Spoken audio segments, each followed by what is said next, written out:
I mean, we haven't really seen sort of a huge kind of like ground shaking private equity deal in a while. I mean, interest rates have been high.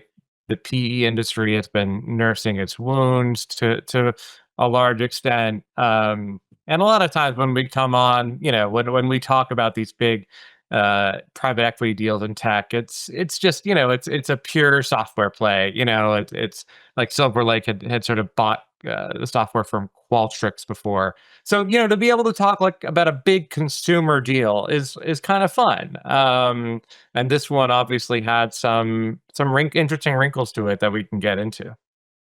Well, talk about those wrinkles. I mean, the business itself, EA, video game industry, I feel like has been changing. It's sort of been going through a similar shift that we saw with, movies and entertainment, right? I mean, you went from buying single games to now the subscriptions business. The company itself, revenue is flatlined, cash flow has also been pretty flat. Well, what do you make of the business itself? Yeah, look, it's kind of a classic tale of a business model in transition that, folks in the private equity world would say is more manageable to undertake when you're in private hands than, sort of facing public investors quarter after quarter.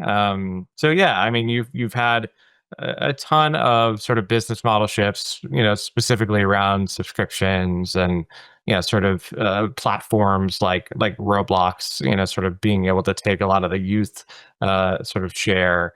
You had a lot of big moments. Like it's a hits game. Gaming is often a hits-based business, right? You gotta make sure that next Madden title lands, and things like that.